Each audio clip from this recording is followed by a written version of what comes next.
Carta aos Romanos, capítulo 1. Eu, Paulo, sou um fiel escravo de Jesus Cristo, escolhido como apóstolo autorizado para proclamar o que Deus tem falado e feito. Escrevo esta carta a todos os cristãos de Roma, amigos de Deus. Os escritos sagrados trazem anúncios antigos dos profetas a respeito do Filho de Deus, que mostra suas raízes na história por ser descendente do rei Davi. Sua identidade única de Filho de Deus foi demonstrada pelo Espírito, quando Jesus foi ressuscitado dos mortos e comprovado como Messias, nosso Senhor. Por meio dele, recebemos a graça generosa de sua vida e a urgente tarefa de transmiti-la a outros, para que a recebam quando decidirem pela confiança obediente em Jesus. Vocês são quem são por causa dessa graça e do chamado de Jesus Cristo. E eu os saúdo agora pela graça generosa de Deus, nosso Pai, e do nosso Senhor Jesus, o Messias. Dou graças a Deus por meio de Jesus, por todos vocês. Faço isso em primeiro lugar porque em toda parte recebo notícias da vida de fé que vocês têm, e toda vez que as ouço, dou graças a Deus. E Deus, a quem dedico adoração e serviço, divulgando as boas notícias a respeito de seu Filho, a mensagem, sabe que quando penso em vocês em minhas orações, e isso acontece o tempo todo, expresso o desejo de que Ele prepare o caminho para que eu possa visitá-los. Quanto maior a demora, mais eu sofro. Quero muito estar aí para compartilhar o dom de Deus pessoalmente e vê-los crescer fortes diante dos meus olhos. Mas não pensem que farei isso sem querer nada em troca. Vocês têm tanto para me dar quanto eu a vocês. Por favor, amigos, não entendam mal minha dificuldade de visitá-los. Vocês não têm ideia de quantas vezes fiz planos de ir a Roma. Estou determinado a desfrutar pessoalmente a obra de Deus entre vocês, assim como em tantas outras cidades e comunidades não judaicas. Mas sempre alguma coisa atrapalha meus planos. De fato, todos, gente educada ou ignorante, sofisticada ou simples, mostram-me como dependo de todos e sou devedor a todos. Por isso não vejo a hora de encontrar vocês em Roma e pregar as maravilhosas notícias a respeito de Deus. São notícias que tenho orgulho de proclamar. Essa extraordinária mensagem que revela o magnífico plano de Deus de resgatar todos que confiam nele, começando pelos judeus, mas abrindo a porta para todos os outros povos. O modo de Deus tornar justo o ser humano se manifesta em atos de fé, confirmando o que as Escrituras dizem. Aquele que vive de modo justo diante de Deus, confiando nele, vive de verdade. Mas o furor divino é despertado pela falta de confiança do ser humano em Deus, pelos erros repetidos, pelas mentiras acumuladas e pela manipulação da verdade. Mas a verdade essencial sobre Deus é muito clara. Abram os olhos e poderão vê-la. Se analisarem com cuidado o que Deus criou, serão capazes de ver o que os olhos deles não enxergam. O poder eterno, por exemplo, e o mistério do ser divino. Portanto, ninguém tem desculpa. Vejam o que aconteceu. A humanidade conhecia Deus perfeitamente, mas deixou de tratá-lo como Deus, recusando-se a adorá-lo, e foi reduzida a um tão terrível estado de insensatez e confusão que a vida humana perdeu o sentido. Eles fingem saber tudo, mas são ignorantes sobre a vida. Trocaram a glória de Deus, que sustenta o mundo, por imagens baratas vendidas na feira. Então Deus se pronunciou. Se é isso que vocês querem, é o que terão. Não demorou muito para que fossem viver num chiqueiro, enlameados, sujos por dentro e por fora. Tudo porque trocaram o Deus verdadeiro por um Deus falso. E passaram a adorar o Deus que fizeram no lugar do Deus que os fez. O Deus a quem bendizemos e que nos abençoa. Loucura total. Então aconteceu o pior. Como se recusaram conhecer Deus, logo perderam a noção do que significa ser humano. Mulheres não sabiam mais ser mulheres. Homens não sabiam mais ser homens. Sexualmente confusos, abusaram um do outro e se degradaram. Mulheres com mulheres, homens com homens. Pura libertinagem, pois de modo algum isso pode ser amor. Mas eles pagaram caro por isso. E como pagaram? São vazios de Deus e do amor divino, perversos, infelizes e sem amor humano. Uma vez que eles não se importaram em reconhecer Deus, Deus desistiu deles e os deixou por conta própria. A vida deles agora é uma confusão só. Um mal que desce ladeira abaixo. Eles tomam à força o que é alheio. São ambiciosos e caluniadores. Cheios de inveja, violência, brigas e trapaças. Fizeram da vida um inferno. Olhem para eles. São maliciosos, venenosos, críticos ferozes de Deus, brigões, arrogantes, gente vazia e insuportável. Mestres em criar meios de destruir vidas e revoltados contra os pais. Não passam de seres tolos, asquerosos, cruéis e intransigentes. Até parece que eles não sabem o que fazem, mas têm plena consciência de que estão cuspindo no rosto de Deus. E não se importam. Pior ainda, premiam quem faz as piores coisas com eficiência. Romanos, capítulo 2. A humanidade caiu num abismo cada vez mais fundo. Mas se você pensa que está em nível mais elevado, de onde pode apontar o dedo para os outros, esqueça. Cada vez que você critica alguém, está se condenando. Você é tão errado quanto quem você critica. Criticar os outros é uma forma bem conhecida de ignorar os próprios crimes e erros.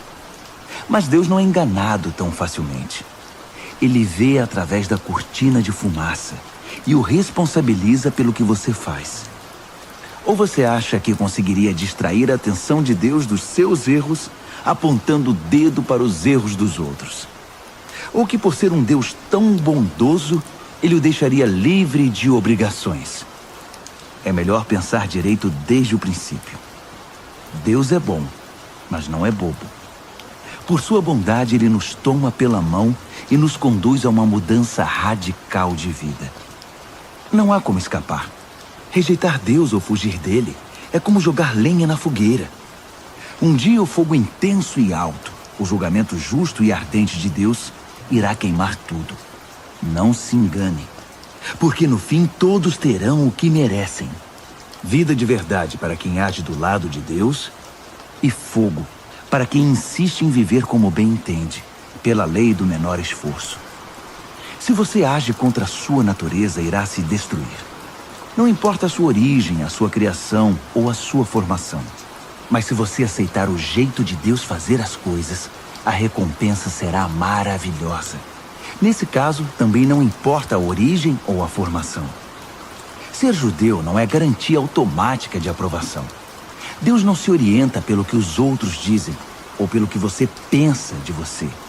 Ele tem seus critérios. Se você peca sem saber, Deus leva isso em consideração. Mas se você peca de modo consciente, a história é outra.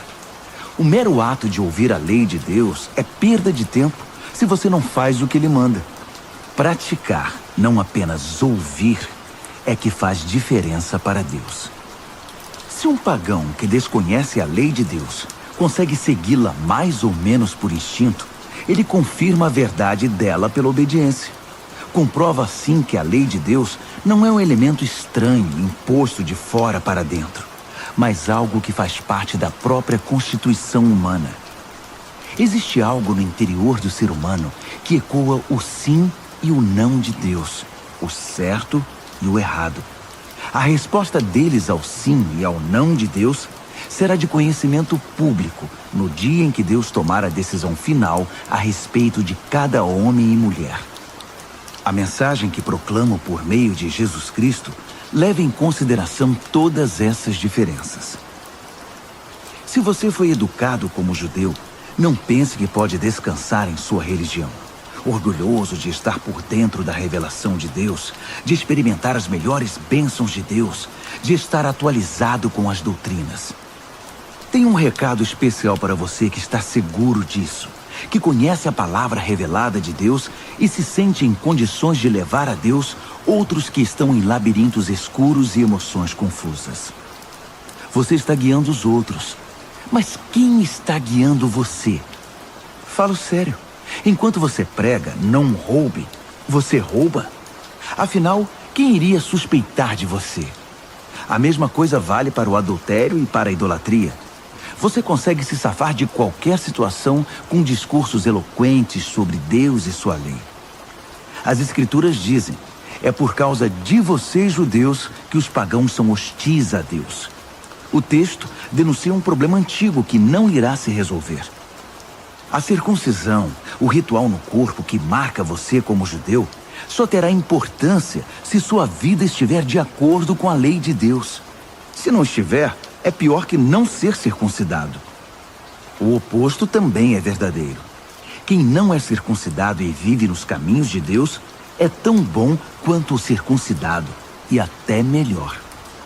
É melhor guardar a lei de Deus sem ser circuncidado que quebrá-la sendo circuncidado. Entenda isto. Não é o corte feito por uma faca que o torna judeu. Você se torna judeu pelo que você é. A marca de Deus no coração. Não a da faca na pele é que faz de você um judeu. E a identificação vem de Deus, não de críticos legalistas. Romanos, capítulo 3. Mas se é assim, que diferença faz ser judeu ou não? Ser ensinado nos caminhos de Deus ou não? Na verdade, faz muita diferença, mas não como muitos pensam. Para começar, lembre-se de que os judeus foram incumbidos de escrever e transmitir a revelação de Deus, as Escrituras Sagradas.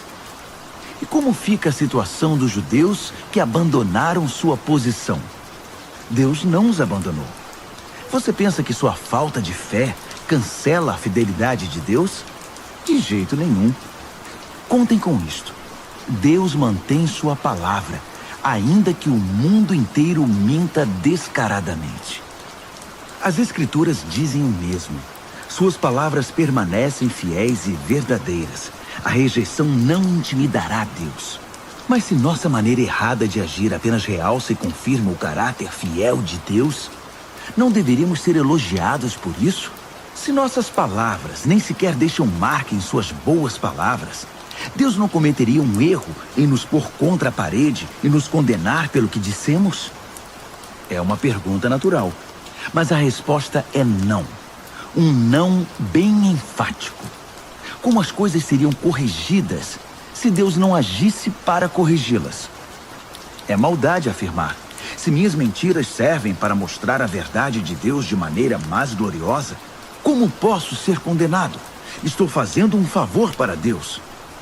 Alguns, na verdade, tentam pôr essas palavras em nossa boca, alegando que saímos por aí anunciando: quanto mais mal fazemos, mais bem Deus faz. Então, continuemos assim. É pura calúnia. E estou certo de que vocês concordam conosco. Se é assim, aonde isso nos levará? Será que nós, judeus, estamos em situação melhor que os outros? Na verdade, não. Basicamente, todos nós, judeus e não judeus, começamos em condições idênticas. Todos nós começamos como pecadores. As Escrituras não deixam dúvida sobre isso. Não há ninguém vivendo como deve, nenhum sequer. Ninguém entende, ninguém presta atenção em Deus. Todos eles erraram o caminho. Todos estão vagueando sem rumo. Ninguém está vivendo da maneira correta. E não creio que há quem o consiga. A garganta deles é um túmulo aberto. E a língua escorregadia para enganar. Cada palavra que pronunciam está impregnada de veneno. Eles abrem a boca e empesteiam o ar. São eternos concorrentes ao prêmio Pecador do Ano. E emporcalham a terra com sofrimento e ruína. Não fazem a menor ideia do que seja viver em comunidade. Eles passam por Deus e o ignoram. Está claro que esse texto não representa o que Deus diz a respeito dos outros, mas o que diz sobre nós, a quem as Escrituras foram primeiramente endereçadas. Está claro também que somos todos pecadores, cada um de nós. Estamos no mesmo barco furado com todos os outros. Nosso envolvimento com a revelação de Deus não nos deixa de bem com Ele. Isso só faz realçar nossa cumplicidade com o pecado de todos os outros. Mas agora há algo novo no horizonte. Aconteceu o que Moisés e os profetas anunciaram por tanto tempo. Deus resolveu agir para acertar as coisas sobre as quais lemos nas Escrituras por meio do que Jesus fez por nós. E não apenas por nós, mas por todos os que creem nele, pois nisso não há diferença entre nós e eles. Uma vez que nós e eles reunimos esse longo e lamentável registro como pecadores e provamos que somos incapazes de viver a vida gloriosa que Deus deseja para o ser humano, Deus resolveu fazer isso por nós. Por pura graça generosa, Ele decidiu acertar nossa situação com Ele. Um presente do céu. Ele nos retirou da confusão em que estávamos e nos restaurou para fazer de nós o que Ele sempre quis que fôssemos. E Ele o fez por meio de Jesus Cristo. Deus sacrificou Jesus no altar do mundo para purificar o mundo do pecado. A fé nele nos deixa limpos. Deus decidiu, sob o olhar de todos, deixar o mundo numa situação aceitável diante dele, por meio do sacrifício de Jesus, finalmente cuidando dos pecados que ele havia suportado com tanta paciência. Isso não só está claro, mas acontece agora. É história atual. Deus consertou a situação e também agora permite que vivamos em sua justiça. Portanto, como fica o orgulho judeu com seus supostos direitos? Anulado? Sim, anulado. O que aprendemos é o seguinte: Deus não reage ao que nós fazemos. Nós é que reagimos ao que Deus faz. Finalmente conseguimos entender. Nossa vida se acerta com Deus e com os demais quando o deixamos acertar a situação. Não quando tentamos fazer tudo sozinhos, com orgulho e ansiedade. E como fica a orgulhosa alegação judaica de termos o monopólio de Deus? Anulada também. Deus é o Deus do judeu e de quem não é judeu. Como poderia ser diferente se há apenas um Deus? Deus resolve a situação de todos que aceitam o que ele fez e disso participam. Tanto os que seguem nosso sistema religioso, quanto os que nunca ouviram falar da nossa religião. Mas ao mudar nosso foco do que nós fazemos para o que Deus faz, não anulamos a rigorosa guarda das regras e leis que Deus estabeleceu? De modo algum. Quando adotamos o estilo de vida condizente com essa reconciliação, nós as confirmamos. Romanos, capítulo 4. Pois bem, como encaixar o que sabemos a respeito de Abraão, nosso primeiro pai na fé, nessa nova maneira de enxergar as coisas? Se Abraão tivesse sido aprovado por Deus pelo que fez, ele poderia ter recebido crédito. Mas o que temos é a história de Deus, não a de Abraão. Assim lemos nas Escrituras. Abraão participou do que Deus fez por ele e isso foi decisivo. Ele acreditou que Deus podia torná-lo justo, em vez de apelar para a própria justiça. Se você dá duro e faz um bom trabalho, merece o pagamento. Ninguém pode dizer que seu pagamento é um presente. Mas se você percebe que a tarefa está muito além da sua capacidade, algo que só Deus pode fazer e confia que Ele o fará, volto a dizer, algo que você jamais conseguirá fazer, não importa como e quanto trabalhe. Essa confiança em Deus é o que o deixa numa situação aceitável diante dele, por causa de Deus. Pura graça. Davi confirma esse modo de ver as coisas ao afirmar que quem deixa Deus consertar a situação, sem insistir em querer fazer algo no processo, é um homem feliz. Feliz é aquele cujos crimes são perdoados, cujos registros dos pecados são apagados. Feliz é a pessoa contra quem o Senhor não tem nada a apresentar. Vocês pensam que essa bênção é dada apenas para aqueles que guardam nossas tradições religiosas e são circuncidados? Acham que a bênção pode ser dada a alguém que nunca ouviu falar das nossas tradições, que não foi criado em nossa forma de devoção para com Deus? Todos nós concordamos em que foi por aceitar o que Deus fez por Abraão que ele foi declarado justo diante de Deus, não é? Agora pensem, essa declaração foi feita antes ou depois que ele fosse marcado pelo rito pactual da circuncisão? Sabemos que foi antes. Isso significa que ele se submeteu à circuncisão como evidência e confirmação do que Deus havia feito muito antes de torná-lo plenamente aceitável. Um ato de Deus que ele aceitou de todo o coração. Isso ainda significa que Abraão é pai de todos os povos que aceitam o que Deus faz por eles, enquanto ainda estão na condição dos de fora em relação a Deus, não identificados como propriedade de Deus, isto é, como incircuncisos. Justamente, os que se encontram nessa condição é que são chamados justificados por Deus e com Deus. Abraão, claro, também é o pai dos que se submeteram ao rito da circuncisão, não apenas por causa do rito, mas porque desejavam abraçar pela fé o que Deus fez por eles, seguindo o exemplo de vida que Abraão viveu antes de ser marcado pela circuncisão. A famosa promessa de Deus a Abraão, que ele e seus descendentes possuiriam a terra, não foi feita em razão de algo que Abraão tenha feito ou viria a fazer. Foi baseada na decisão de Deus de acertar tudo para com ele, e foi disso que Abraão participou quando creu. Se alguém receber esse presente de Deus apenas por ter seguido certas ordens ou por ter cumprido formalidades, essa confiança não faz sentido, e a promessa vira um contrato frio. Seria um acordo comercial, não uma promessa santa. Um contrato cheio de pormenores, elaborado por um advogado detalhista, pode resultar em obrigações que você jamais seria capaz de cumprir.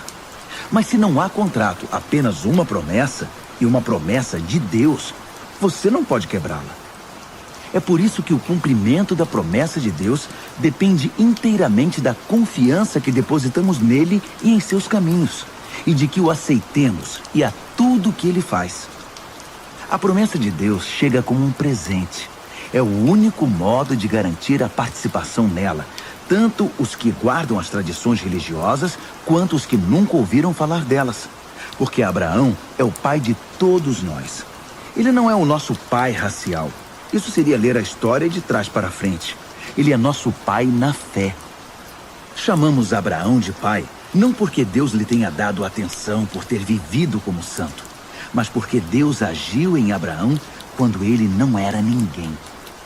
Não é o que lemos nas Escrituras que Deus diz a Abraão: farei de você pai de muitos povos?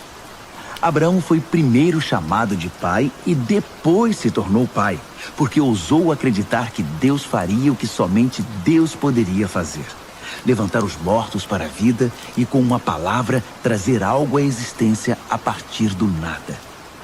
Não havia esperança, mas Abraão creu, decidido a viver não com base no que sabia que era incapaz de fazer, mas no que Deus disse que ele faria.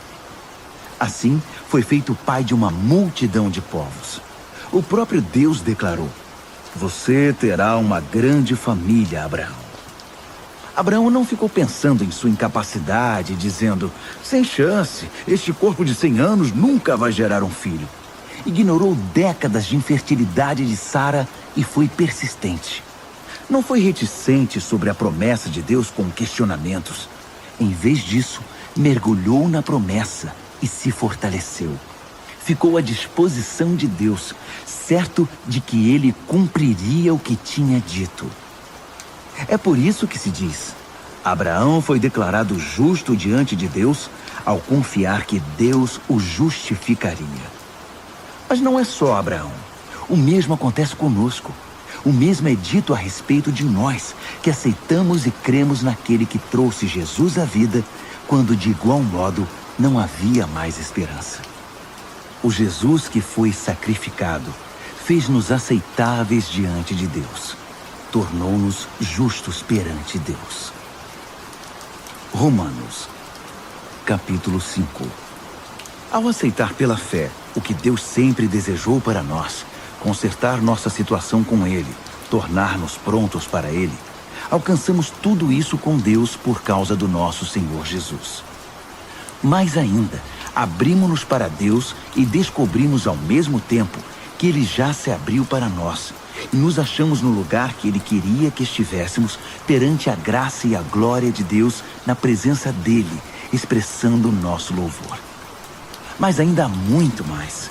Continuamos a expressar nosso louvor, mesmo que estejamos cheios de problemas, porque sabemos que os problemas podem desenvolver em nós paciência. E como a paciência, por sua vez, forja o aço temperado da virtude, mantendo-nos atentos quanto ao que Deus pretende fazer. Desse modo, passamos a ter esperança. Com essa expectativa, jamais nos sentiremos enganados. A verdade é que nem temos como reunir todas as vasilhas necessárias para encher com tudo que Deus generosamente derrama sobre nossa vida por meio do Espírito Santo. Cristo chegou na hora certa para tornar isso realidade. Ele não esperou que todos estivessem preparados. Apresentou-se disposto ao sacrifício quando ainda éramos fracos e rebeldes demais para fazer alguma coisa por nós mesmos. Mesmo que não fôssemos tão fracos, de qualquer maneira não saberíamos o que fazer. Podemos entender quando alguém morre por uma pessoa digna e como alguém bom e nobre poderia inspirar um sacrifício abnegado. Mas Deus demonstrou quanto nos ama ao oferecer seu Filho em sacrifício por nós, quando ainda éramos tão ingratos e maus para com Ele. Agora que nossa situação com Deus está resolvida, por meio dessa morte sacrificial, o perfeito sacrifício de sangue, não há mais razão para estar em oposição a Deus sobre qualquer assunto. Se em nossa pior situação fomos postos em condição favorável diante de Deus pelo sacrifício de seu Filho, agora que estamos nessa situação maravilhosa, apenas imaginem como nossa vida poderá ser plena e gloriosa por meio da vida proporcionada pela ressurreição. Agora que já desfrutamos esta maravilhosa amizade com Deus, não nos contentaremos com meras declarações formais, mas cantaremos louvores a Deus por meio de Jesus, o Messias. Vocês conhecem a história de Adão e de como ele nos lançou no dilema em que estamos. O primeiro pecado, depois a morte. E ninguém ficou isento do pecado ou da morte. Aquele pecado afetou os relacionamentos com Deus em tudo e com todo o mundo. Mas a extensão das consequências negativas não ficou clara até que Deus a explicasse em detalhes a Moisés. Até os que não pecaram como Adão, que desobedeceu a um mandamento específico de Deus, tiveram de experimentar o fim da vida, a separação de Deus. Mas Adão, que nos pôs nessa situação, também aponta para aquele que nos livrará dela. Todavia, o resgate não é proporcional ao pecado que traz morte. Se o pecado de um homem deixa multidões de pessoas no profundo abismo da separação de Deus, imaginem a eficácia do dom de Deus derramado por meio de um homem, Jesus Cristo. Não há comparação entre o pecado que traz morte e esse generoso dom gerador de vida. A sentença pronunciada sobre aquele pecado foi a morte, mas sobre os muitos pecados que se seguiram veio a sentença de vida. Se a morte obteve supremacia pelo erro de um homem, imagine o que pode fazer a extraordinária recuperação de vida que agarramos com ambas as mãos. Esse dom de vida extravagante, essa restauração total, providenciados pelo homem Jesus Cristo. Aqui está um resumo de tudo. Assim como uma única pessoa errou e nos deixou todo esse problemão com o pecado e a morte, também uma única pessoa fez o que era certo e nos livrou de tudo isso. Mais que apenas nos livrar do problema, ele nos trouxe para a vida. Um homem disse não a Deus e afundou muita gente no erro. Outro homem disse sim a Deus e consertou tudo o que estava errado. Tudo que a lei contra o pecado conseguiu fazer foi produzir mais gente que desrespeitasse a lei. Mas o pecado não teve nem tem chance de competir contra o perdão poderoso que chamamos graça. Na disputa entre o pecado e a graça vence com facilidade. Tudo que o pecado pode fazer é nos ameaçar com a morte. Já a graça, uma vez que Deus está consertando as coisas por meio do Messias, nos convida à vida. uma vida que continua para sempre, que jamais terá fim. Romanos, capítulo 6. O que vamos fazer então? Continuar pecando para que Deus continue perdoando? É claro que não. Se já deixamos o país onde o pecado é soberano, como poderemos ainda viver na velha casa que tínhamos lá? Ou vocês não perceberam que abandonamos aquilo tudo para sempre? É o que acontece no batismo. Ao entrar na água, deixamos para trás o velho país do pecado. Quando saímos da água, entramos num novo país, o da graça, uma nova vida numa nova terra. É isso que o batismo nessa vida em Jesus significa. Quando somos mergulhados na água, é como o sepultamento de Jesus. Quando somos levantados da água, é como a ressurreição de Jesus. Erguemo-nos para o mundo cheio da luz do nosso Pai. E assim, podemos ver por onde estamos indo, no novo país da graça soberana. Mais claro que isso, impossível. Nosso velho modo de viver foi pregado na cruz com Cristo, um fim decisivo para aquela vida miserável de pecado. Não estamos mais à mercê do convite do pecado. Cremos que se estamos incluídos na morte de Cristo, que venceu o pecado, estamos incluídos também em sua ressurreição, que nos traz vida. Sabemos que quando Jesus foi levantado dos mortos, isso foi um sinal de que a morte não seria mais o destino final. Nunca mais ela terá a última palavra. Quando Jesus morreu, ele levou o pecado consigo. Agora vivo, ele traz Deus a nós. De agora em diante devemos pensar assim. O pecado fala uma língua morta que nada significa para nós. Deus fala nossa língua materna e entendemos cada palavra. Vocês estão mortos para o pecado e vivos para Deus. Foi o que Jesus fez.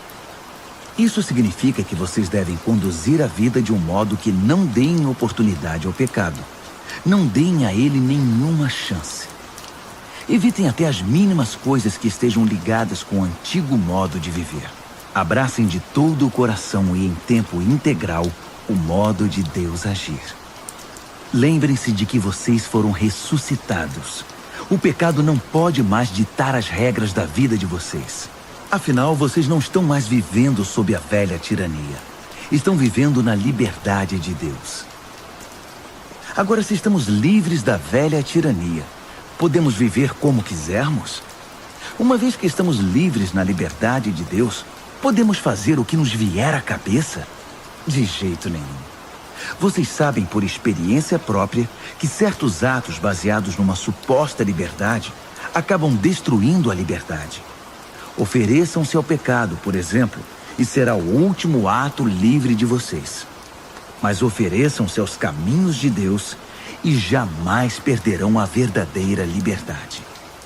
Durante a vida inteira, vocês deixaram o pecado ditar as regras. Mas graças a Deus, vocês começaram a ouvir um novo Senhor, cujas ordens os deixam livres para viver na liberdade dele. Falo da liberdade para facilitar a compreensão. Vocês com certeza se lembram do tempo em que faziam o que queriam, sem se importar com os outros nem com Deus, e a vida só piorava, enquanto a liberdade diminuía. Quanta diferença agora! Vocês vivem na liberdade de Deus, com a vida restaurada, crescendo em santidade. Durante todo o tempo em que vocês faziam o que queriam, ignorando Deus, nem se preocupavam em pensar ou viver de modo correto, nem cogitavam fazer pelo menos alguma coisa certa. Mas isso era a liberdade? O que ganharam com isso? Nada de que possam se orgulhar agora, não é? Aonde isso os levou? A um beco sem saída. Mas agora que encontraram a verdadeira liberdade, não precisam mais ouvir as exigências do pecado. Vocês descobriram o prazer de ouvir Deus falando com vocês. Que bela surpresa!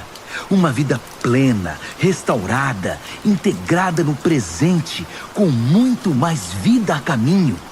Trabalhem para o pecado por toda a vida, e seu pagamento será a morte.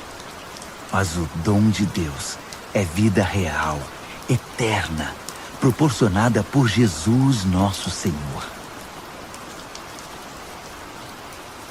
Romanos, capítulo 7. Amigos, vocês não devem ter nenhum problema para entender isto, pois conhecem a lei, como ela funciona e como afeta apenas quem está vivo. Por exemplo, uma mulher casada é legalmente unida ao marido enquanto ele vive. Mas se ele morrer, ela está livre. Se viver com outro homem enquanto o marido está vivo, sem dúvida ela será adúltera. Mas se ele morrer, ela está livre para se casar com outro homem, sem crise de consciência e sem que ninguém a desaprove. Portanto, meus amigos, isso é semelhante ao que aconteceu com vocês. Quando Cristo morreu, ele tomou sobre si todo aquele modo de vida dominado por regras e o deixou no túmulo. Vocês ficaram livres para se casar com a vida da ressurreição e gerar uma descendência de fé para Deus. Enquanto vivíamos aquele antigo modo de vida, fazendo o que bem entendíamos, o pecado produzia os frutos que o antigo código da lei gerou em nós, o que nos deixou ainda mais rebeldes. Por fim, tudo o que geramos foi morte. Mas agora que não estamos mais acorrentados ao casamento dominador do pecado, livres daqueles regulamentos opressivos, estamos livres para viver uma vida nova na liberdade de Deus. Alguém pode dizer, se o código da lei era tão mau assim, ele não era melhor que o pecado. Não é verdade. O código da lei tinha uma função legítima. Sem suas orientações claras sobre certo e errado, nada saberíamos sobre o comportamento moral. Sem um mandamento sucinto, não cobiçarás, eu teria considerado a cobiça uma virtude e arruinado minha vida. Vocês não se lembram de como eram as coisas? Eu me lembro perfeitamente. O código da lei começou muito bem, mas acontece que o pecado encontrou uma maneira de perverter o mandamento, transformando-o em tentação, fazendo dele um fruto proibido. O código da lei, em vez de ser usado para me guiar, serviu para me seduzir. Sem a complexidade do código da lei, o pecado parecia sem atrativos e sem vida, e eu seguia meu caminho sem dar muita atenção a ele. Mas depois que o pecado pôs as mãos no código da lei e se tornou chamativo, fui enganado e caí. O mesmo mandamento que deveria me guiar à vida foi maliciosamente usado para me enganar, levando-me a um desvio. Desse modo, o pecado estava vivo, eu morto. Mas o código da lei em si é bom. É sabedoria da parte de Deus. E cada mandamento é saudável e santo. Prosseguindo. Já posso ouvir a próxima pergunta de vocês. Quer dizer que não posso confiar no que é bom, isto é, na lei? O bem é tão perigoso quanto o mal? É claro que não. O pecado apenas fez aquilo que o tornou famoso. Usar o bem como cobertura para me induzir a fazer o que no final iria me destruir. Ao ocultar o bom mandamento de Deus, o pecado provocou consequências negativas que jamais conseguiria causar por si só. Posso antecipar a resposta também. Sei que todos os mandamentos de Deus são espirituais, mas eu não sou. Essa não é também a sua experiência? Sim, estou cheio de mim mesmo. Afinal, passei longo tempo na prisão do pecado. O que não entendo a meu respeito é que decido uma coisa e faço outra, sendo levado a fazer o que absolutamente desprezo. Então, se não consigo decidir o que é melhor para mim mesmo e fazê-lo, é óbvio que o mandamento de Deus é necessário. Entretanto, preciso de algo mais. Pois se conheço a lei e mesmo assim não posso guardá-la, e se o poder do pecado dentro de mim insiste em sabotar minhas melhores intenções, obviamente preciso de ajuda. Entendo que não posso cumpri-la. Posso desejar, mas não posso fazer. Decido fazer o bem, mas de fato não o faço. Decido não fazer o mal, mas acabo fazendo de um modo ou de outro. Minhas decisões não resultam em ações. Algo está muito errado no meu interior e sempre tira o melhor de mim. Isso acontece tanto que já é previsível. No momento em que decido fazer o bem, o pecado está lá para me derrubar. É pura verdade que eu me alegro nos mandamentos de Deus. Mas é óbvio que nem tudo em mim é festa. Partes de mim se rebelam em segredo. E quando menos espero, elas assumem o controle. Já tentei de tudo, mas nada resolve. Já não aguento mais. Não há ninguém que possa me ajudar? Não é essa a verdadeira pergunta? A resposta, graças a Deus, é que Jesus Cristo pode e me ajuda. Ele agiu para consertar as coisas nesta vida de contradições com a qual quero servir a Deus de todo o coração e mente. Mas sou puxado pela influência do pecado e acabo fazendo algo que não desejo.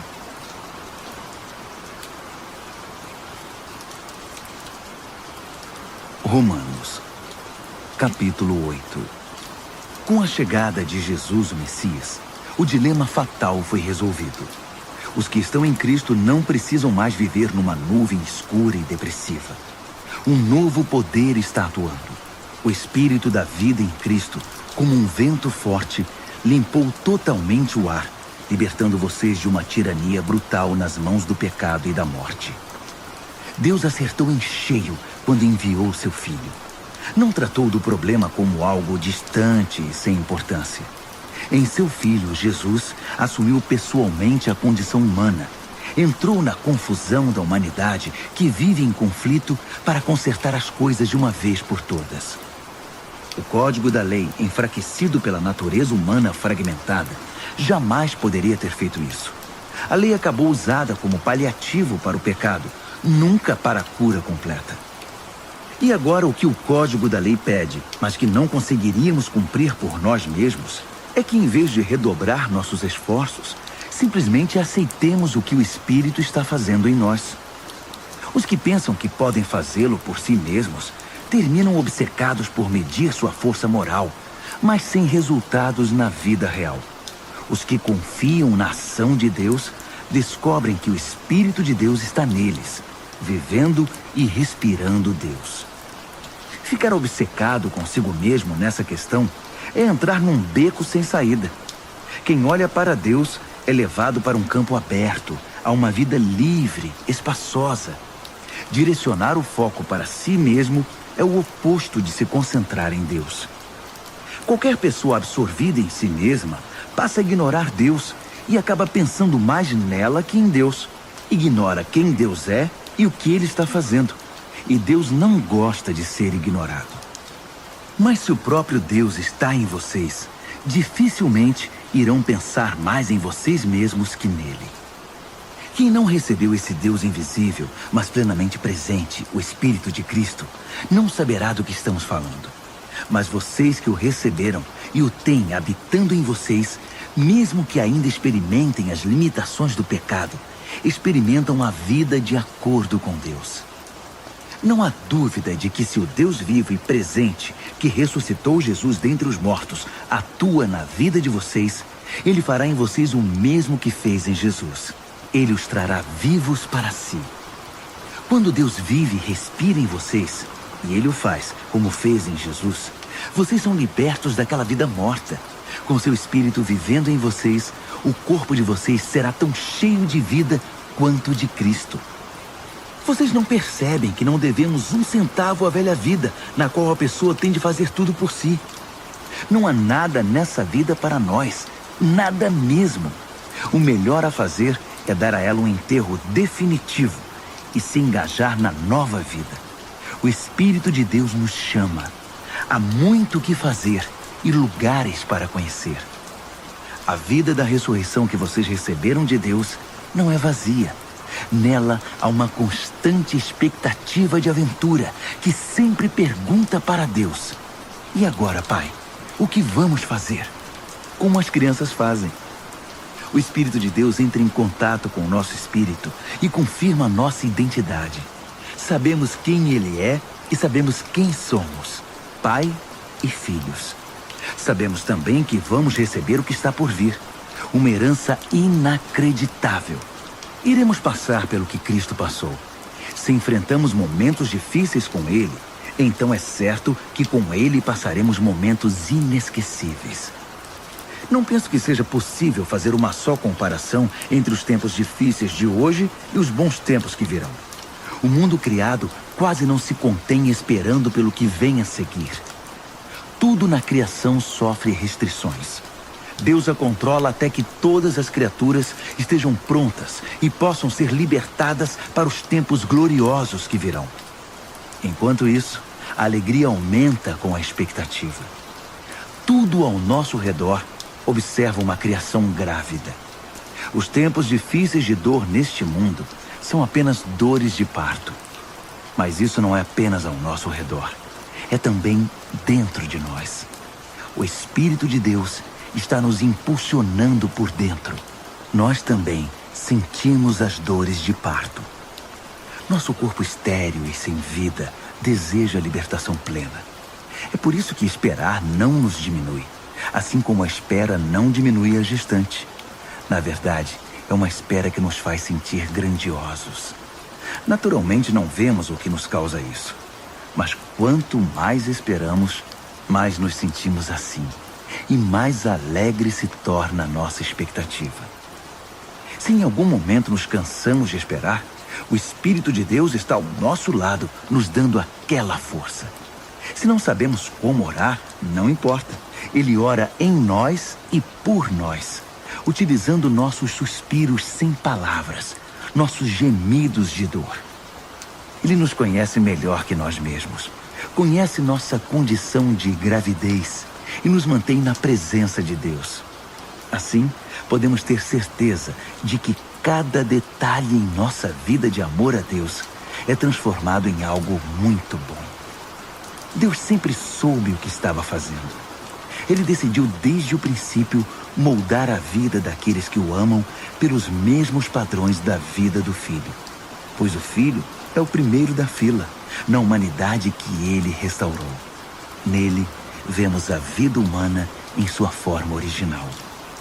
Depois de decidir como seus filhos deveriam ser, Deus continuou convidando as pessoas, chamando-as pelo nome. Em seguida, ele as firmou numa sólida base, nele mesmo. Após ter feito tudo isso, ele permanece com essas pessoas até o fim, concluindo gloriosamente o que havia iniciado. Então, o que acham? Deus está ao nosso lado, assumiu nossa condição e se expôs ao pior quando enviou o próprio Filho. Haveria alguma coisa que ele não faria por nós de modo espontâneo e feliz? Quem ousaria implicar com os escolhidos de Deus, arrumando briga com ele? Quem ousaria ao menos apontar um dedo? Aquele que morreu por nós e por nós foi ressuscitado para a vida, está na presença de Deus nesse exato momento, intercedendo por nós. Acham que alguém será capaz de levantar uma barreira entre nós e o amor de Cristo por nós? Não há como. Nem problemas, nem tempos difíceis, nem ódio, nem fome, nem desamparo, nem ameaças de poderosos, nem punhaladas nas costas, nem mesmo os piores pecados listados nas Escrituras. Eles nos matam a sangue frio, porque odeiam a ti. Somos vítimas fáceis. Eles nos pegam um a um.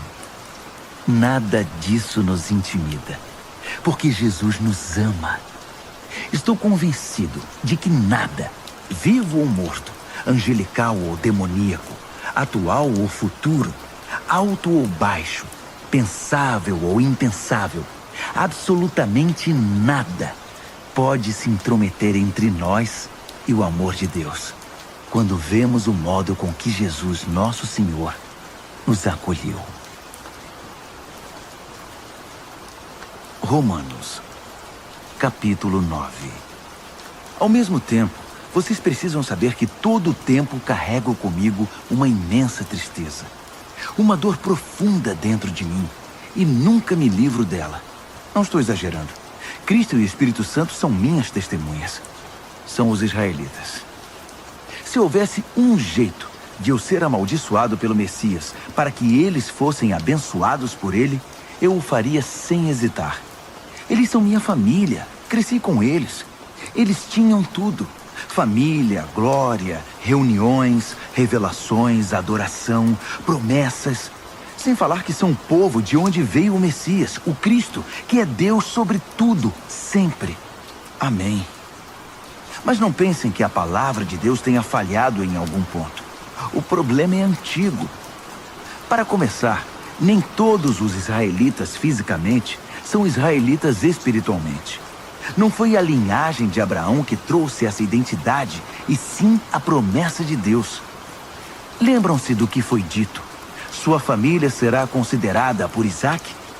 Isso significa que a identidade israelita nunca foi determinada fisicamente, por transmissão genética, mas por Deus, pela promessa. Lembram-se da promessa? Quando eu voltar no próximo ano por esta época, Sara terá um filho. E não foi a única vez. Também foi feita uma promessa para Rebeca, muito além da genética. Quando ficou grávida do nosso antepassado Isaac e esperava os gêmeos ainda inocentes, incapazes de fazer bem ou mal, ela recebeu uma confirmação especial da parte de Deus. Na ocasião, Deus mostrou que seu propósito não é algo que dependa do que fazemos ou deixamos de fazer, e sim determinado por sua decisão, vindo diretamente de sua iniciativa. Deus disse a Rebeca: o primeiro a nascer dos gêmeos ocupará o segundo lugar. Mais tarde, a situação deu origem à dura frase: eu amei Jacó, mas rejeitei Esaú. Será que com isso podemos dizer que Deus é injusto? Vamos devagar. Deus disse a Moisés: misericórdia é comigo mesmo, compaixão é comigo mesmo. A compaixão não nasce em nosso coração compadecido, nem em nosso esforço moral, mas na misericórdia divina. Foi o mesmo caso do faraó. Eu o escolhi para ser mero coadjuvante no drama da minha poderosa salvação. Tudo o que estamos dizendo é que Deus tem a primeira palavra, iniciando a ação, na qual fazemos nossa parte para o bem ou para o mal. Então você pergunta: como pode Deus nos culpar por qualquer coisa se Ele está no controle de tudo? Se as grandes decisões já foram tomadas, que temos nós com isso? Calma. Quem você pensa que é para argumentar com Deus? Por algum instante você achou que algum de nós sabe o bastante para questioná-lo? O vaso não se dirige aos dedos que o moldaram dizendo: por que você me deu essa forma? Não é óbvio que o oleiro tem todo o direito de transformar um pedaço de argila num vaso de flores e outro numa panela de cozinhar feijão? Se Deus precisa de um pote especial para a sua ira e outro para a sua bondade gloriosa, não estará ele certo? O mesmo ele fez com os judeus, mas também acontece com outros povos. Oséias deixa isso claro: eu chamarei os sem nome e os nomearei. Chamarei os desprezados e os farei amados. No lugar em que gritaram: você não é ninguém, eles chamam vocês de filhos do Deus vivo. Isaías mantém a ênfase. Se cada grão de areia da praia fosse numerado e a soma chamada escolhidos de Deus, eles seriam ainda números, não nomes. A salvação vem por escolha pessoal. Deus não nos conta, chama pelo nome. Meros números não são seu objetivo. Isaías enxergou esta realidade. Se nosso poderoso Deus não nos tivesse dado um legado de filhos vivos, acabaríamos como cidades fantasma, como Sodoma e Gomorra. Como resumir tudo isso? Todos os que não pareciam interessados no que Deus estava fazendo, na verdade, abraçaram o que Deus fazia quando ele endireitou a vida deles. E Israel, que parecia tão interessado em ler e falar sobre o que Deus estava fazendo, distanciou-se de Deus. Como puderam se distanciar? Porque em vez de confiar em Deus, eles assumiram o controle. Estavam envolvidos no que eles mesmos faziam. Tão envolvidos nos seus projetos de Deus, que não perceberam Deus à sua frente, como uma pedra no meio da estrada. Então tropeçaram nele e continuaram caindo. E Isaías, de novo, junta tudo isso numa metáfora. Cuidado, pus uma pedra enorme no caminho para o Monte Sião. Uma pedra que você não pode contornar. Mas eu sou a pedra. Se você me procura, me encontrará a caminho, não obstruindo o caminho. Romanos, capítulo 10. Acreditem em mim, amigos. Para Israel desejo o melhor. Salvação, nada menos que isso. É o que desejo de todo o coração e em todo tempo oro a Deus por isso. Sei que os judeus são muito dedicados a Deus, mas estão fazendo tudo ao contrário. Não parecem entender que esse acerto da condição humana, que é a salvação, é obra de Deus, e muito bem sucedida. Eles montam suas lojas de salvação ao longo da rua e apregoam sua mercadoria. Após todos esses anos de recusa em se relacionar com Deus, nos termos dele, insistindo em fazer tudo à sua maneira, eles nada conseguiram como resultado. A revelação anterior tinha a intenção de nos deixar preparados para o Messias. Apenas isso. Ele então iria consertar a situação dos que crescem nele. Moisés escreveu que quem insiste em usar o código da lei para viver de maneira correta diante de Deus, logo descobre que não é tão fácil. Cada detalhe da vida é minuciosamente regulamentado. Mas confiar em Deus para moldar a vida correta em nós é uma história diferente. Não se trata de uma escalada perigosa até os céus ou de uma perigosa descida ao abismo para trazer de lá o Messias. Então, o que exatamente Moisés estava dizendo? A palavra que salva está bem aqui, tão próxima quanto a língua da boca, tão próxima quanto o coração do peito. É a palavra da fé, que aceita que Deus trabalhe e acerte as coisas para nós. Essa é a essência da nossa pregação. Diga a Deus as palavras de boas-vindas. Jesus é meu Senhor. Receba de corpo e alma a obra de Deus, seu agir em nós, como no ato de ressuscitar Jesus. É isso. Você não está fazendo nada. Está simplesmente pedindo ajuda a Deus e confiando nele para que ele o faça. Salvação é isso. Com todo o seu ser, você aceita o agir de Deus para consertar a situação e pode dizer em alto e bom som: Deus acertou tudo entre mim e ele.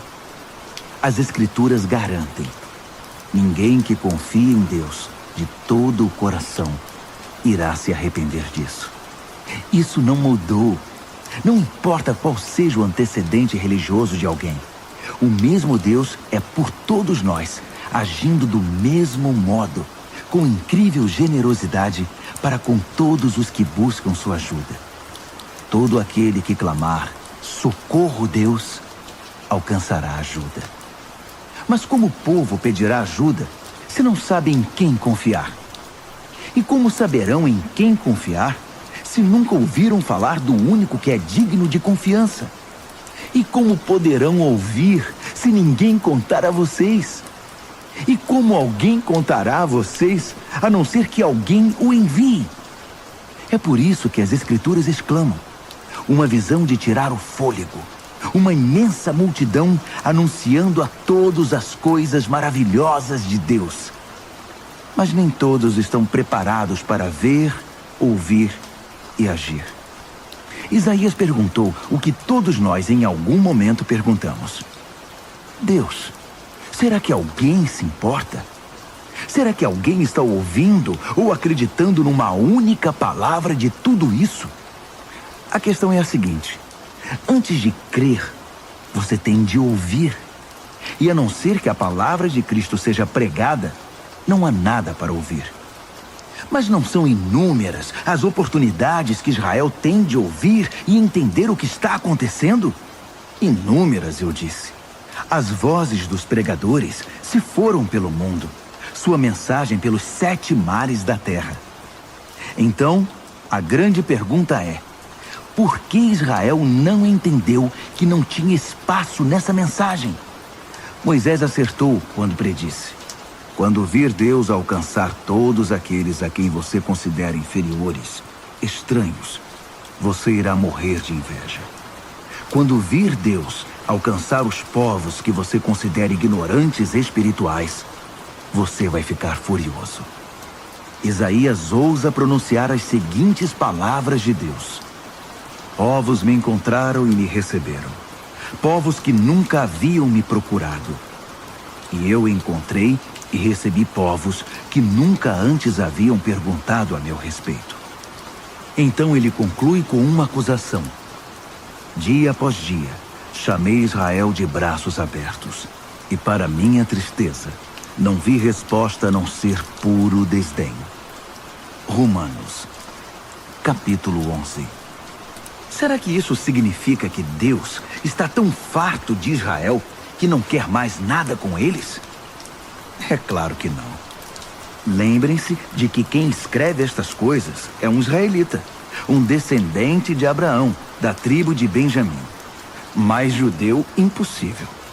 Não estamos, portanto, falando de rejeição. Deus está muito envolvido com Israel. Investiu demais nesse povo para desistir agora. Elias, angustiado por causa desse mesmo Israel, clamou em oração. Deus, eles mataram teus profetas, destruíram teus altares. Só eu sobrevivi e agora eles estão atrás de mim. Lembram-se da resposta de Deus? Eu ainda tenho 7.000 que não desistiram. 7.000 que são leais até o fim. É a mesma coisa hoje. Ainda há uma minoria fiel e atuante.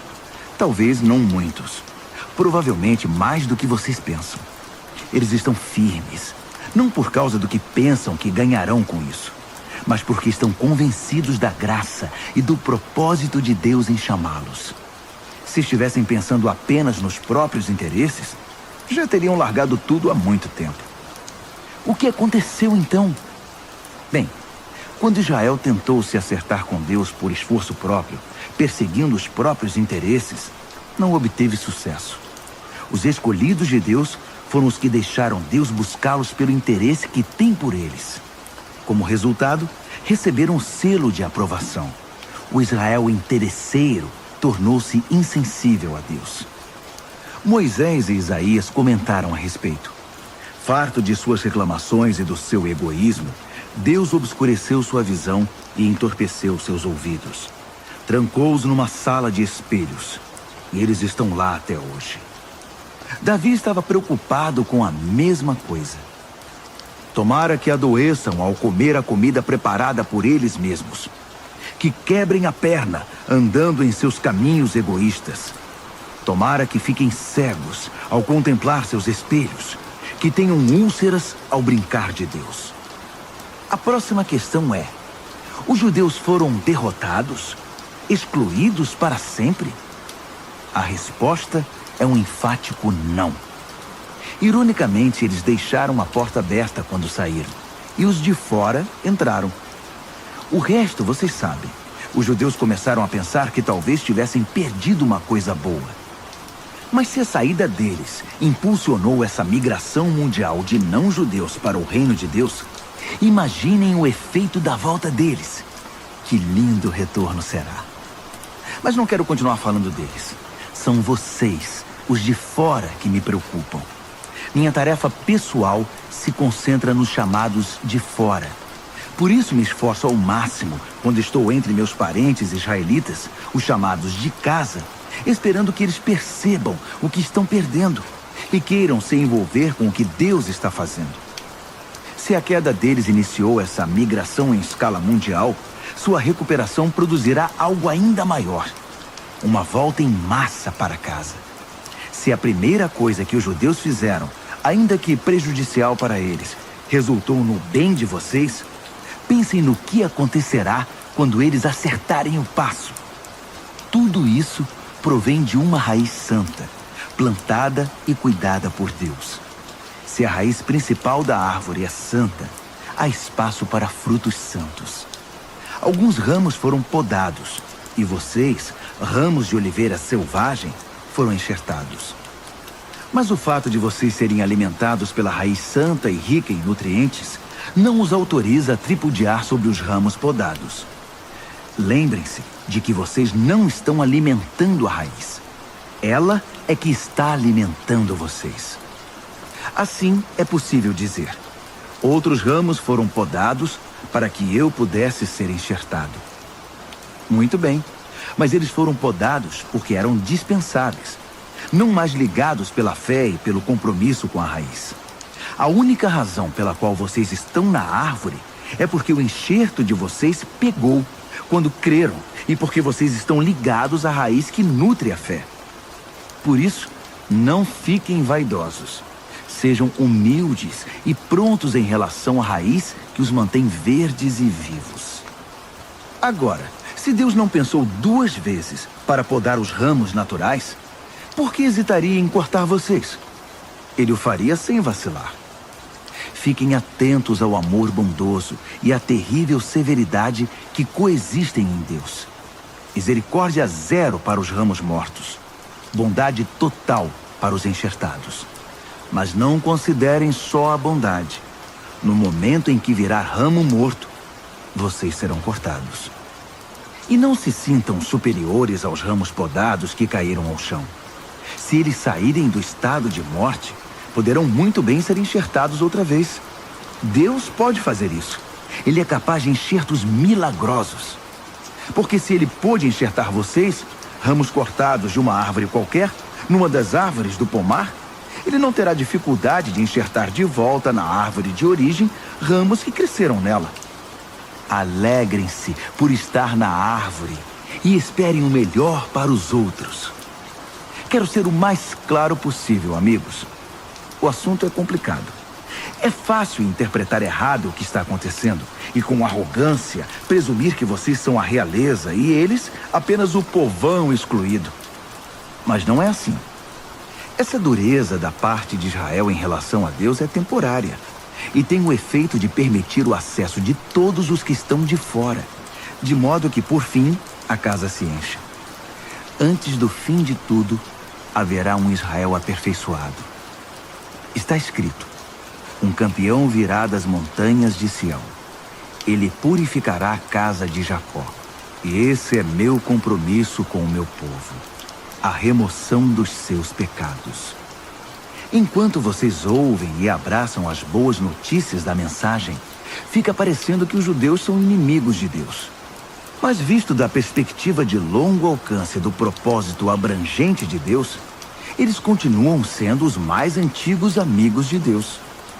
Os dons e o chamado de Deus têm garantia total. Jamais são cancelados. Houve uma época, não muito tempo atrás, em que vocês estavam separados de Deus. Mas depois, os judeus fecharam a porta para Deus e houve uma abertura para vocês. Agora, eles estão de fora, mas com a porta aberta para vocês, eles têm ainda a opção de voltar.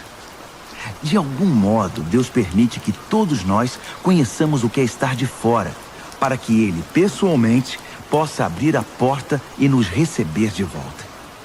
Vocês por acaso já viram algo que se compare à graça generosa de Deus ou à sua profunda sabedoria? É algo acima da nossa compreensão, que jamais entenderemos. Há alguém que possa explicar Deus? Alguém inteligente o bastante para lhe dizer o que fazer? Alguém que tenha feito a ele um grande favor? Ou a quem Deus tenha pedido conselho? Tudo dele procede. Tudo acontece por intermédio dele. Tudo termina nele. Glória para sempre. Louvor para sempre. Amém. Amém. Amém.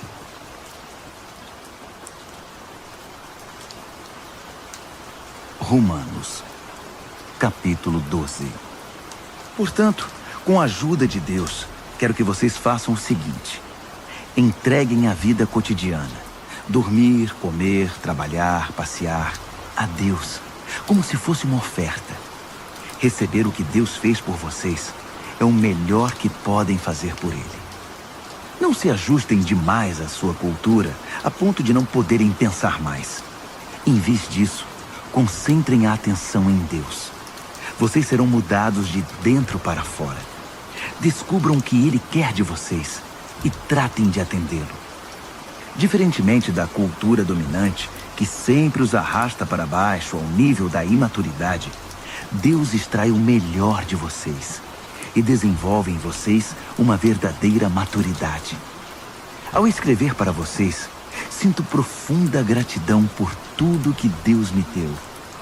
especialmente pela responsabilidade que tenho por vocês. Vivendo assim, como cada um de vocês em pura graça, é importante que não tenham um conceito errado de vocês mesmos, achando que têm alguma bondade para apresentar a Deus. Não, é Deus quem concede tudo a vocês. O único modo de nos entendermos é pelo que Deus é e pelo que Ele faz por nós, não pelo que somos e fazemos por Ele. Assim, somos como as várias partes do corpo humano. Cada parte tem seu significado no corpo, visto como um todo, mas não o contrário. O corpo de que estamos falando é o corpo formado pelas pessoas escolhidas por Cristo. Cada um de nós encontra significado e função como parte desse corpo. Não podemos ser como um dedo decepado que não tem valor.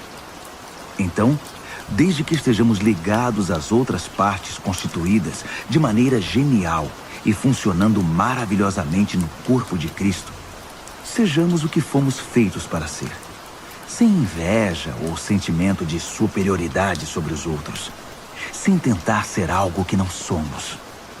Se você prega, limite-se a pregar a mensagem de Deus. Se você ajuda, apenas ajude. Não tente assumir o comando. Se você ensina, apegue-se ao ensino. Se você tem a capacidade de encorajar, tome cuidado para não se tornar autoritário. Se você recebeu alguma posição de responsabilidade, não manipule. Se você foi chamado para ajudar gente em angústia, fique de olhos abertos e seja rápido em responder. Se você trabalha com os desamparados, não se permita ficar irritado ou deprimido por causa deles. Mantenha o sorriso. Amem de verdade, não de maneira fingida. Evitem o mal ao máximo. Apeguem-se ao bem como puderem. Sejam bons amigos que amam profundamente. Não procurem estar em evidência. Não se deixem esgotar. Mantenham-se animados e dispostos. Sejam servos vigilantes do Senhor, com uma expectativa alegre. Não desistam em tempos difíceis, mas orem com fervor. Ajudem os cristãos necessitados e pratiquem a hospitalidade. Abençoem os inimigos. Não haja maldição em suas palavras. Riam quando seus amigos estiverem alegres. Chorem com eles quando estiverem tristes. Ajudem-se uns aos outros. Não sejam arrogantes. Façam amigos entre as pessoas mais simples. Não se julguem importantes. Não revidem. Descubram a beleza que há em todos. Se você a descobriu em você, faça o mesmo com todos. Não insistam na vingança. Ela não pertence a vocês. Eu vou julgar. Eu vou cuidar disso, diz Deus. As Escrituras recomendam que se você vir seu inimigo com fome, ofereça-lhe um bom almoço. Se estiver com sede, dê-lhe de beber. Sua bondade irá surpreendê-lo. Não permita que o mal vença em sua vida, mas vença o mal com a prática do bem. Romanos, capítulo 13. Sejam bons cidadãos. Todos os governos estão abaixo de Deus. Se há paz e ordem, é ordem de Deus. Então vivam de modo responsável como cidadãos. Se forem irresponsáveis para com o Estado, estarão sendo irresponsáveis para com Deus, e Deus pedirá contas disso. As autoridades constituídas só serão uma ameaça se desobedecerem. Os cidadãos decentes não têm o que temer. Querem estar em boa situação com o governo? Sejam cidadãos responsáveis, e o governo trabalhará a seu favor. Mas se vocês desobedecem às leis o tempo todo, cuidado. Os guardas não estão aí apenas para serem admirados por seus uniformes. Deus também tem interesse em manter a ordem e os usa para isso. Portanto, vivam com responsabilidade. Não apenas para evitar a punição, mas por ser a maneira certa de viver. É por isso também que vocês pagam impostos, para que a ordem seja mantida. Cumpram suas obrigações como um cidadão. Paguem seus impostos. Paguem suas contas. Respeitem seus superiores. Não façam dívidas, a não ser a imensa dívida de amor que vocês têm uns para com os outros. Quando vocês amam uns aos outros, estão cumprindo a lei, o código da lei. Não durma com uma pessoa casada. Não tire a vida de ninguém. Não pegue o que não é seu. Não fique o tempo todo desejando o que você não tem. E todos os outros nãos que você pensar se resume nisto. Ame o próximo como a você mesmo. Você não faz nada errado quando ama o próximo.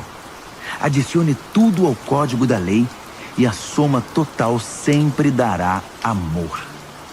Mas cuidem para não serem absorvidos pelas obrigações diárias a ponto de perderem tempo e se distraírem de Deus. A noite está quase acabando. O dia vai raiar. Estejam atentos ao que Deus está fazendo. Ele está dando os últimos retoques na obra de salvação que começou quando cremos. Não podemos desperdiçar as preciosas horas do dia em futilidades, preguiça, distração, brigas e disputas. Saiam da cama e vistam-se. Não desperdicem o tempo, nem se demorem esperando até o último minuto.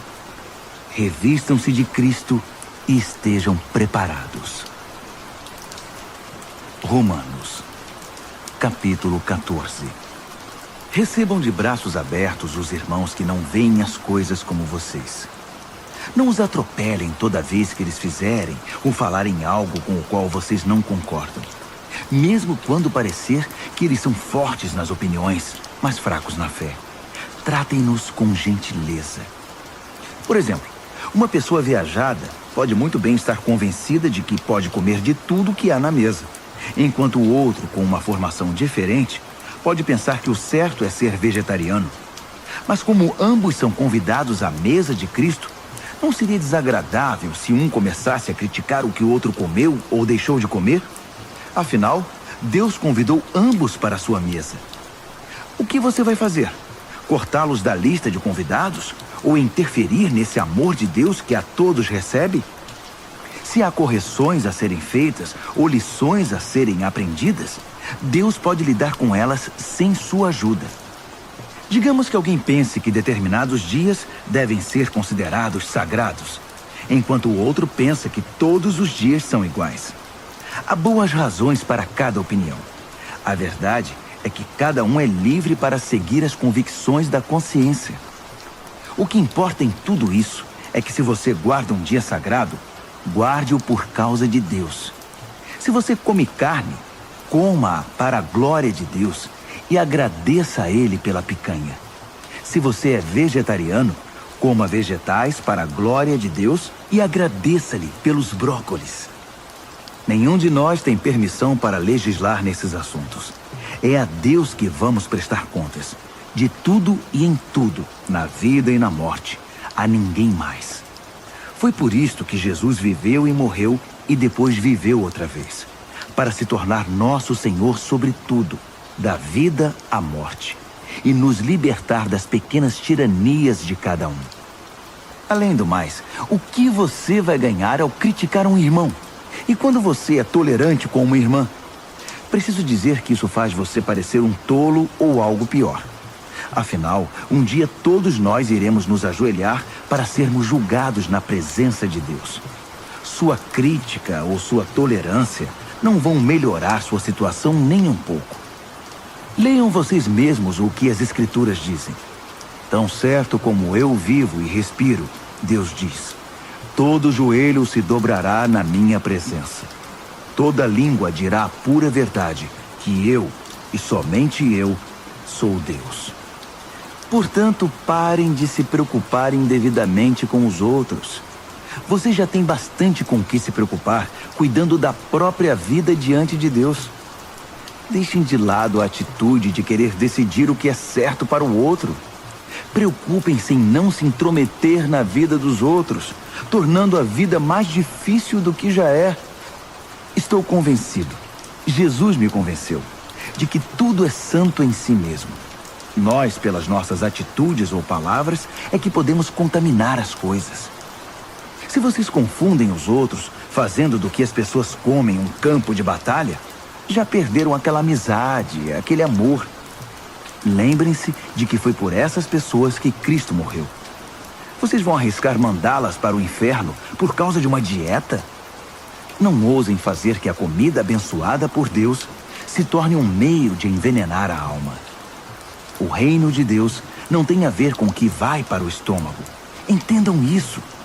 Tem a ver com o que Deus faz com sua vida quando Ele a conserta e completa sua obra com alegria. Nossa tarefa é servir a Cristo com sinceridade. Façam isso e irão matar 2 coelhos com uma única cajadada.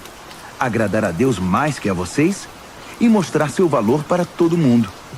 Assim, estaremos empregando nosso esforço na boa convivência fraterna. Ajudem-se mutuamente com palavras de ânimo. Não ponham seu irmão lá embaixo, apontando os defeitos dele. Não permitam que uma discussão a respeito do que é ou não é servido num jantar destrua a obra de Deus entre vocês. Já disse e repito, toda comida é boa, mas pode se tornar má se vocês a usarem mal, fazendo que os outros tropecem e caiam. Quando vocês se sentarem para comer, a preocupação principal não deve ser alimentar-se, mas compartilhar a vida de Jesus. Portanto, sejam sensíveis e educados com os outros que estão à mesa. Não comam, façam ou falem nada que interfira na livre troca de amor cristão. Cultivem o relacionamento com Deus, mas não o imponham aos outros. Vocês serão felizes se seu comportamento e sua fé forem coerentes. Mas se não estão seguros, se percebem que estão agindo de modo incoerente com o que creem, às vezes tentando impor sua opinião ou apenas agradar, vocês estão errados. Se seu modo de viver não condiz com o que vocês creem, então está errado. Romanos, capítulo 15. Aqueles de nós que forem mais fortes e capazes na fé têm o dever de ajudar os que são vacilantes. Não devem fazer apenas o que for conveniente. Se temos força é para servir, não para ganhar prestígio. Cada um de nós precisa se preocupar com o bem-estar alheio, sempre perguntando: como posso ajudar? Foi o que Jesus fez. Ele não facilitou as coisas para si mesmo, evitando os problemas alheios, mas sempre estava disposto a ajudar. Assuma os problemas dos problemáticos. Assim as Escrituras apresentam a questão. Ainda que isso tenha sido registrado nas Escrituras há muito tempo, estejam certos de que foi escrito para nós. Deus quer que o seu chamado firme e permanente, combinado com o conselho caloroso e pessoal das Escrituras, venham a nos caracterizar, mantendo-nos alerta para o que Ele vier a fazer. Que o nosso Deus fiel, imutável, pessoal e caloroso desenvolva a maturidade em vocês, de modo que possam estar um ao lado do outro, assim como Jesus se põe ao lado de cada um de nós. Então seremos um coral. Não apenas nossa voz, mas nossa vida cantará um hino maravilhoso, em perfeita harmonia ao Deus e Pai do nosso Senhor Jesus Cristo. Portanto, estendam a mão e acolham uns aos outros para a glória de Deus. Jesus fez. Agora é a vez de vocês. Sendo fiel aos propósitos de Deus, Jesus estendeu a mão aos judeus de maneira especial, de modo que as velhas promessas feitas aos antepassados se tornassem verdadeiras para eles. Como resultado, os não-judeus foram alcançados pela misericórdia e agora podem demonstrar gratidão a Deus. Pensem em todos os textos das Escrituras que se cumprem no que fazemos. Por exemplo, então vou reunir os que são de fora no cântico de um hino. Vou cantar ao seu nome. E esta: vocês, os de fora e os de dentro, alegrem-se juntos. E outra vez: povos de todas as nações, celebrem a Deus. Todas as cores e raças, deem louvor sincero. E a palavra de Isaías: eis a raiz do nosso antepassado Jessé, progredindo na terra e tornando-se uma grande árvore. alta o bastante para que todos em toda parte a vejam e tenham esperança. Que o Deus da esperança viva encha vocês de alegria e paz, para que a vida de vocês se encha da energia vivificante do Espírito Santo e transborde de esperança. Pessoalmente, estou bastante satisfeito com o que vocês são e com o que estão fazendo. Parecem bem orientados e bastante motivados, capazes de guiar e orientar uns aos outros.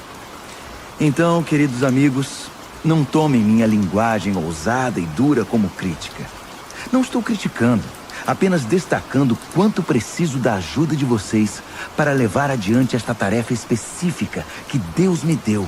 Esta obra evangélica e sacerdotal de servir às necessidades espirituais dos não-judeus, para que eles possam ser apresentados como oferta aceitável a Deus e se tornem íntegros e santos pelo Espírito Santo de Deus. Olhando para o que já foi feito e o que tenho observado, devo dizer que estou muito satisfeito. No contexto de Jesus, eu diria até orgulhoso, mas apenas nesse contexto. Não tenho interesse em dar a vocês um relato pormenorizado das minhas aventuras. Apenas as palavras e os atos de Cristo no presente, poderosos e transformadores para mim, que desencadearam uma resposta de fé entre os de fora. Nesses caminhos, tenho pregado a mensagem de Jesus, desde Jerusalém até o noroeste da Grécia. Tenho tido o cuidado de levar a mensagem apenas aos lugares nos quais Jesus ainda não é conhecido e adorado, seguindo o que está escrito. Aqueles a quem nunca se falou a respeito dele, estes irão vê-lo. Os que nunca ouviram falar dele, estes receberão a mensagem. É por isso que estou demorando tanto para visitar vocês. Mas agora que não há mais trabalho pioneiro a ser feito nessas regiões, e como há muitos anos desejo ir vê-los, estou finalmente planejando minha visita. Vou para a Espanha, e então espero passar por aí e desfrutar a companhia de vocês até que, em tempo oportuno, me enviem com a bênção de Deus. Mas primeiro vou a Jerusalém entregar a oferta de auxílio aos seguidores de Jesus que vivem ali. Os gregos, em todo o caminho dos macedônios no norte até os da Acaia no sul, decidiram fazer uma coleta para os cristãos pobres de Jerusalém. Fizeram isso com prazer, mas também era obrigação deles. Percebendo que usufruíam os dons espirituais que generosamente vinham da comunidade de Jerusalém, era o dever deles aliviar aquela pobreza. Tão logo eu entregue pessoalmente a cesta de frutos, parto para a Espanha, fazendo uma parada em Roma para ver vocês. Minha esperança é que essa minha visita se torne uma grande bênção de Cristo. Queridos amigos, tenho um pedido. Orem por mim. Orem fervorosamente comigo e por mim. A Deus o Pai, pelo poder do nosso Senhor Jesus e pelo amor do Espírito, para que eu seja liberto da cova dos leões dos descrentes na Judéia. Orem também para que minha oferta de auxílio aos cristãos de Jerusalém seja aceita no mesmo espírito em que foi recolhida. Assim, querendo Deus, irei até vocês com um coração leve e ansioso pelo consolo da companhia de vocês. O Deus da paz seja com todos vocês. Amém. Romanos, capítulo 16. Recebam bem nossa amiga Febe, que está a serviço do Senhor, com a hospitalidade pela qual nós cristãos somos conhecidos. De todo o coração eu a recomendo, bem como sua obra. Ela é uma representante central da igreja de Cencreia. Ajudem-na em tudo o que ela pedir. Febe merece tudo o que fizerem por ela, pois já ajudou muita gente, até mesmo a mim. Saúdem Priscila e Áquila, que têm trabalhado lado a lado comigo, servindo Jesus. Eles arriscaram a vida por minha causa, e não sou o único que é agradecido a eles. Todos os grupos de cristãos não-judeus também devem muito a esse casal, para não falar da igreja que se reúne na casa deles. Saúdem meu querido amigo Epêneto. Ele foi o primeiro seguidor de Jesus na província da Ásia.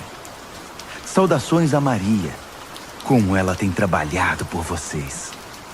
Saudações aos meus primos Andrônico e Júnias. Houve uma vez que compartilhamos uma cela de prisão. Eles já seguiam Cristo antes de eu me converter. Ambos são líderes destacados. Saudações a Ampliato, meu bom amigo na família de Deus. Saudações ao Urbano, nosso companheiro na obra de Cristo, e ao meu bom amigo Estaques.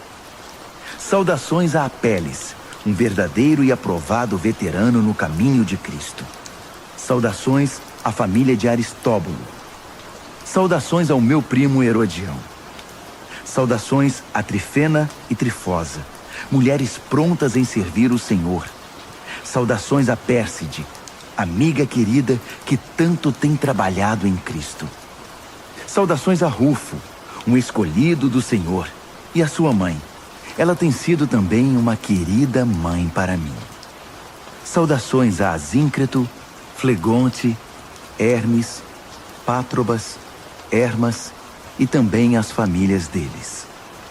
Saudações a Filólogo, Júlia, Nereu e sua irmã, e Olimpas, e a todos os seguidores de Jesus que vivem com eles. Abraços santos para todos. Todas as igrejas de Cristo enviam suas saudações mais calorosas. Amigos, um conselho final. Estejam atentos com relação aos que extraem algo do ensinamento que vocês aprenderam e depois o usam para criar confusão. Evitem essas pessoas. Elas não têm intenção de viver para o Senhor. Estão aqui pelo que podem obter e falam de modo piedoso para enganar os ingênuos. E como nunca houve dúvida acerca da honestidade de vocês quanto a essas questões, eu não poderia estar mais orgulhoso de vocês. Quero também que sejam prudentes, afeiçoados ao bem e distantes do mal. Não se deixem enganar pelas conversas suaves e ao mesmo tempo malignas. Fiquem atentos. Antes que percebam, o Deus da paz irá derrubar e pisotear Satanás no chão. Desfrutem o melhor de Jesus. Por fim, lá vão outras saudações. Timóteo, meu companheiro na obra, Lúcio e meus primos Jasão e Sosípatro enviam saudações. Eu, Tércio, que escrevi esta carta ditada por Paulo, envio minhas saudações pessoais. Gaio, que é meu hospedeiro e de toda a igreja, manda lembranças a vocês. Erasto, o tesoureiro da cidade e nosso bom amigo Quarto, enviam saudações. Todo o nosso louvor é dedicado ao único que é poderoso o bastante para torná-los fortes. Exatamente como na pregação a respeito de Jesus Cristo, como revelado no mistério que se manteve por tanto tempo, mas que agora se tornou um livro aberto por meio das escrituras proféticas. Todas as nações do mundo podem agora conhecer a verdade e ser conduzidas à fé obediente, cumprindo as ordens de Deus, que fez tudo, do início até a última letra. Todo o nosso louvor é dirigido, por meio de Jesus, a esse Deus incomparavelmente sábio. Amém.